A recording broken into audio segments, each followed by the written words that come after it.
Isang masalimuot na umaga po sa ating lahat. Alam niyo ho, ako po ay Bisayang ako.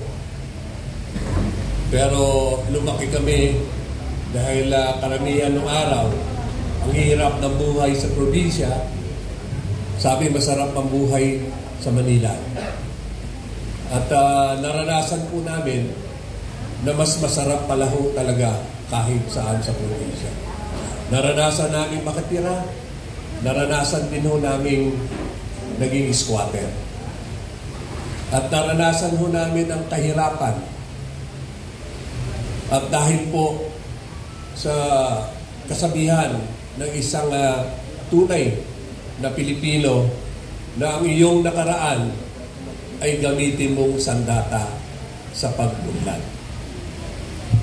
Nakakalungkot po sa sitwasyon po natin ngayon dahil yung inaasahan natin na maglilingkod sa bayan, siya ngayon ang nagnanakaw sa kaban ng bayan. At gusto sila ang paglingkuran ng bayan. Participant po ako ng EDSA 1, EDSA 2. Saksi po ako sa people's power na sinasabi nung kapanahunan ng tatay na adik na Bongbong Marcos. Bakit ko po masabing adik? Personal knowledge ko po dahil may markad, may mga kaibigan ako na personal nilang mga kaibigan at sila mismo nagsasabi na ito po ay lulon sa droga. Magbibigay po ako ng isang magandang halimbawa na pag ang membro ng isang pamilya ay biktima ng illegal na droga, buong pamilya namumroblema. Pag wala nang manakaw kay tatay, kay nanay, kay ate, ay kay ditsi, sa kapitbahay na nagnanakaw.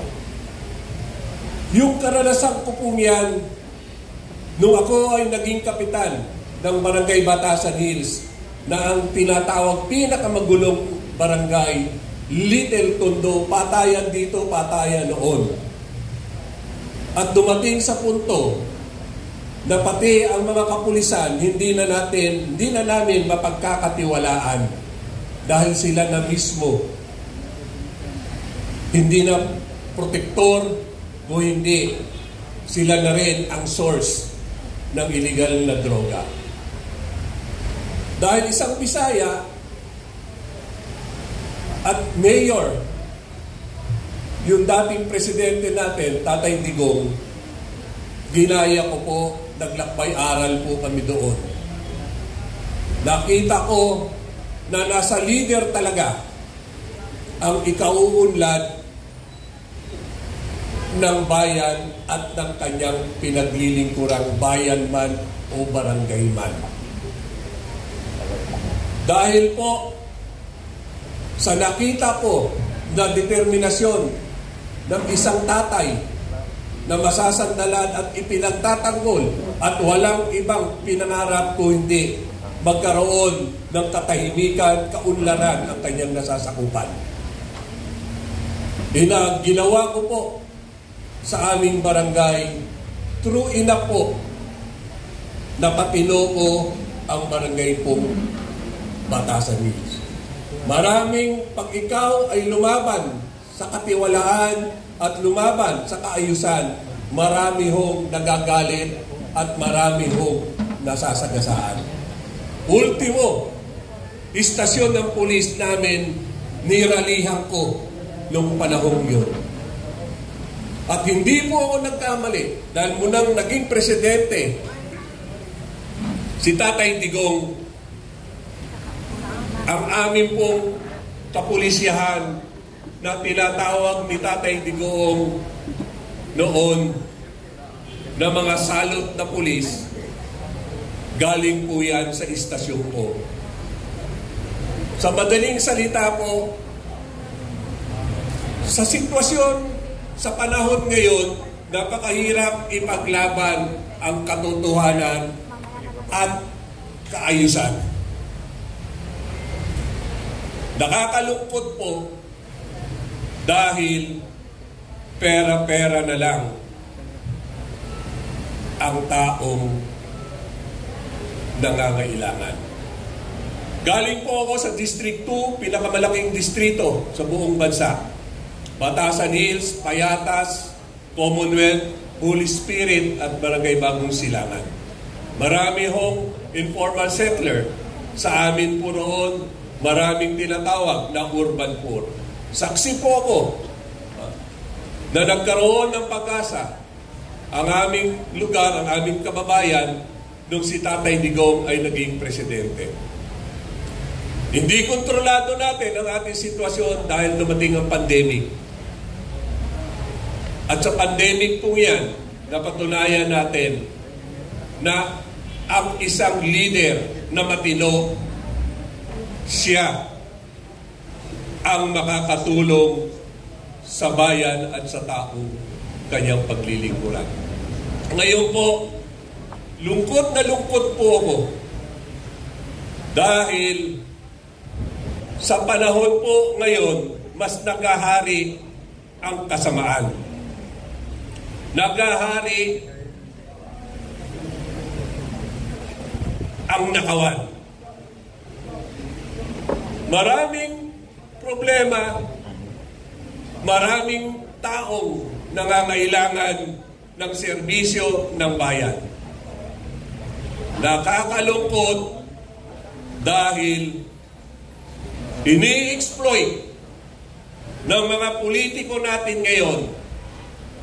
Nakakalungkot dahil kung sino yung dapat tulungan, siya rin ang hindi marunong pumili ng tamang leader.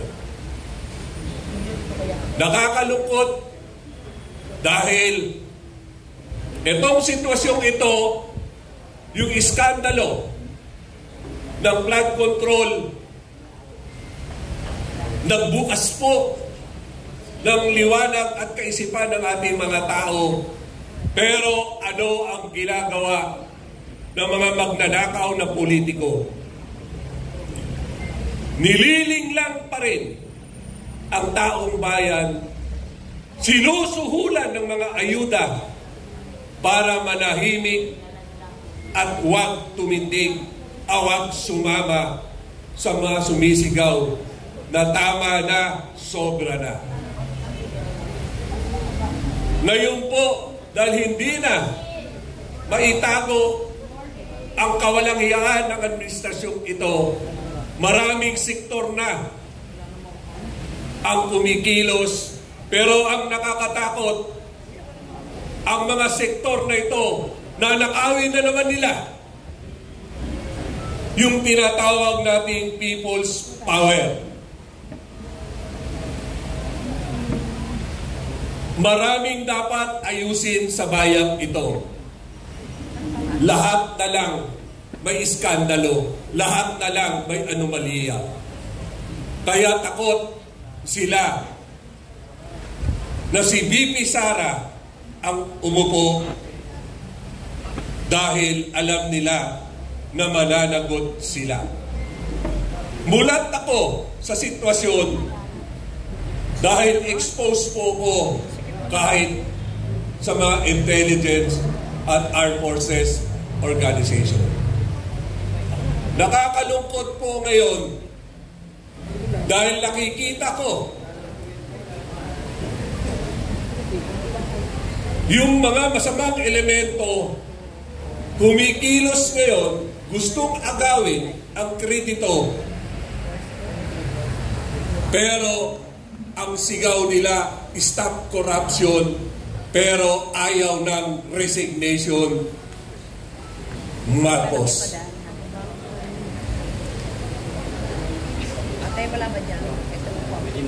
Gusto ko po na ipaalala sa inyo na dahil sa kaganiran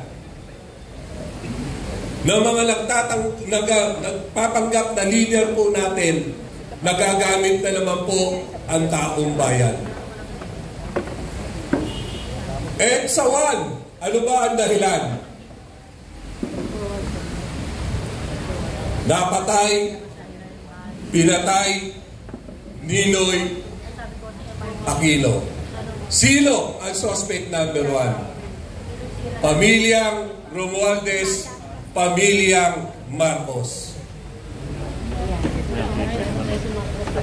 Dahil sa panindigan ng taong bayan, nagkaroon po ng palawagan ang dating tatay ni BBM ng snap election. Rampant ang dayaan, sumiklab ang taong bayan. Nakialam ang kaparian. Kaya nagtagumpay ang EDSA 1. Pero inaasahan nating pagbabago, nagbago ba? Ako po, sarili kong pananaw, ang dalawang salot sa lipunan at sa bayang ito, kaming mga politiko at ang mga oligarchs na nagpopondo sa mga politiko para masolo ang yaman ng ating bayan. Nakatutok sila sa kontribusyon. Halimbawa na po kay Senador Escudero, nagbigay ng 30 million allegedly yung isang kontraktor. Ang hirap kalaban ang mga taong nagpapanggap, ang mga politikong naglililis-lilisan. Alam naman nila lahat yan na walang mananalong national candidate dito, liban kay Marcoleta, na hindi pinopondohan ng mga oligarchs na ito. Sa maliit na milyon, pinalalaki nila. Samantalang daan-daang milyon na binibigay ng mga oligarchs na to, plus paggamit na helicopter, eroplano at manpower nila. Ang kapalit, dapat priority sila sa negosyo, sa yaman ng ating bayan. Ngayon, eto na naman po yan. Nalulungkot po ako, kumikilos ang ating kaparian, kumikilos. Kaya ayoko pong gamitin ang makabayan dahil ang makabayan, ito ay mga komunista. Ang akin nung gagamitin, makabansa, makatao. Dahil po, nakita nila na galit na ang masa. Sila ngayon ay nag-o-organize na isang movement para makuha ang mga ordinaryong tao. Well-funded ang 1 trillion People's Power Months. Kitang-kita po, saksi po ako, nandun po kami sa EDSA nung 21 pong yan. Sa placard pa lang, dala-dala na ng mga service vehicle nila. Placard pa lang, alam mo, may pondo na. Maganda ang design, maganda ang layout, maganda ang frame. Ang ginagamit, makinis na kahoy. Sino may dala? Yung mga makakaliwang party list. Sino ang nag-organisa? Yung mga kaparian natin. Dahil yung ating pong simbahan may anomalya rin. Kaya galit sila kay Digong dahil si Presidente Tatay Digong lang ang nagsabi ng anomalyan nila.